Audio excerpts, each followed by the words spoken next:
Hi friends అందరికీ నేనైతే సీతాఫలం ఉడకబెట్టిన ఇప్పటిదాకా రిజల్ట్ ఎట్లా వస్తుందో చూద్దాము. కుక్కర్కి వాటర్ ఒకసారి వంపిన ఆల్రెడీ మళ్ళీ పెట్టిన అనమాట. చూడండి ఎంత చక్కగా ఉడికినాయో. ఓపెన్ చేసి చూడు, ఉడికినాయా మంచిగా. Wow super. మనం మాగినాక తింటే ఒకసారి తిని చూద్దాం ఎలా ఉన్నాయో. మాగినాక తింటే సర్ది దగ్గులు అవుతాయి. ఇట్లా ఉడకబెట్టుకొని కానీ కాల్చుకొని తింటే ఇట్లాంటి సైడ్ ఎఫెక్ట్స్ ఉండవు, బాగుంటాయి. కొద్దిగా సాల్ట్ వేసి ఉడకబెట్టిన చక్కగా ఉడికినాయి. లోపల వరకు ఉడికినాయి.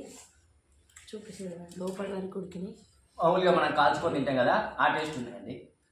కొద్దిగా సాల్ట్ వేసి ఉడకబెట్టిన ఈ సీతాఫలం ఉడకబెట్టుడు కానీ ఏదైనా మన YouTube channel Sirisha agriculture YouTube ఛానల్ని ఎక్కువ చూసినట్లయితే ఇలాంటి సీతాఫలం కావాలంటే అగ్రికల్చర్ వీడియోస్ ఏదైనా కావాలంటే